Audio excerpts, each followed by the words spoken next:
Dear Mr. President, I am deeply honored to have been asked for my advice as you assume the awesome burdens of your new office.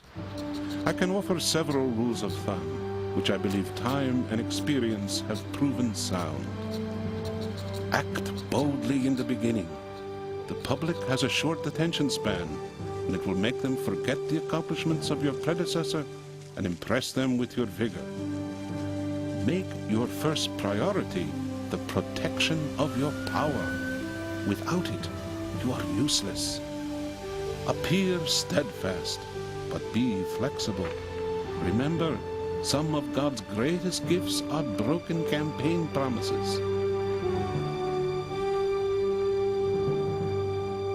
A playful paraphrase of words written in the year 1513 by a cashiered civil servant in Florence, Italy. What he actually wrote became one of the most hotly debated, deeply disturbing, and important books of Western civilization. The Prince is a book about power. Political power at a time of city-states or principalities, ruled by men called princes. It amounts to 26 short chapters of analysis and opinion that range from the classification of government to advice on selecting staff. It was written to shock and re-educate its reader, and it still manages to do so, to challenge the political pieties of its day and explain to princes and prince wannabes how the game is really played. It tells the prince that before anything else, he must know how to fight. He must learn to be ruthless and cruel, to lie, break his word, and be ready to violate both morals and religious principles when needed. Though it also stresses the need to appear compassionate, moral, and devout. Some say Machiavelli invented modern politics. And when we read The Prince, we can see today's headlines. Machiavelli's focus on what is actually done is in tune with his times. Copernicus is studying the heavens, and Leonardo is dissecting cadavers, both trying to learn how God actually did it. But dissections and autopsies are never pretty. One of the uglier discoveries attributed to Machiavelli is the idea that the end justifies the means. Now, he didn't put it quite that way. In the actions of all men, and especially of princes, where there is no court of appeal, one judges by the result. Like politicians today, Machiavelli justifies harsh or deceitful means as necessary to the common good. But his focus is on the presence or absence of power. What is it? How do you get it? How do you keep it? Good questions in any age, but stark and immediate in Machiavelli's. In order to maintain his state, a prince is often forced to act in defiance of good faith, of charity, of kindness, of religion. He should not deviate from what is good if that is possible, but he should know how to do evil if that is necessary. Who is this ideal prince? What are his qualities? Roughly that combination of strength of character, intelligence, courage, skill, and luck, which astronauts call the right stuff, plus a touch of ruthlessness. Machiavelli stressed two sets of attributes for the prince. One was very colorful. He used the image of the fox and the lion.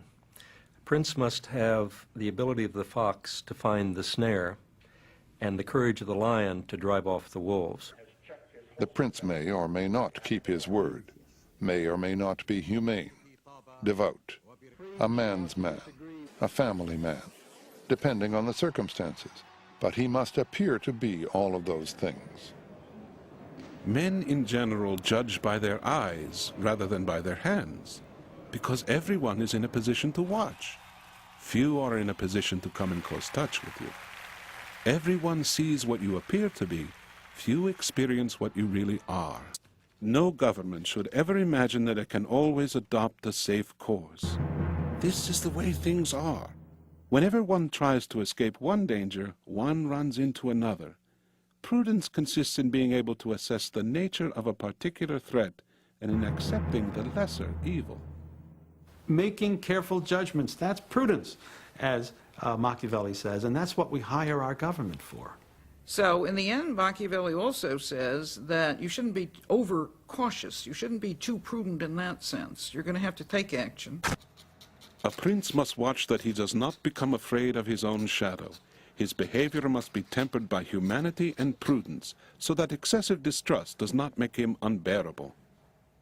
A man should not be afraid of improving his possessions lest they be taken away from him, or another deterred by high taxes from starting a new business. But above all, a prince must avoid taking the property of others, because men sooner forget the death of their father than the loss of their inheritance.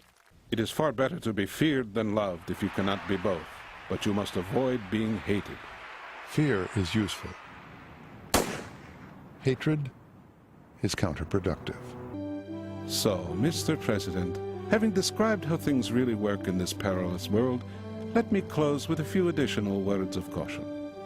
Choose the most brilliant advisors. Tell them to speak to you candidly, and then be wary of their advice. When decision time comes, keep your own counsel. And never ever forget that you are in show business, that leadership is 9/10 acting a role. Never step out of it in public. Don't, for God's sake, carry your own bags.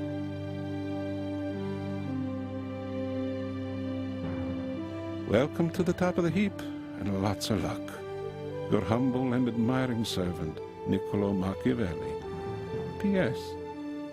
Don't look to heaven for your reward.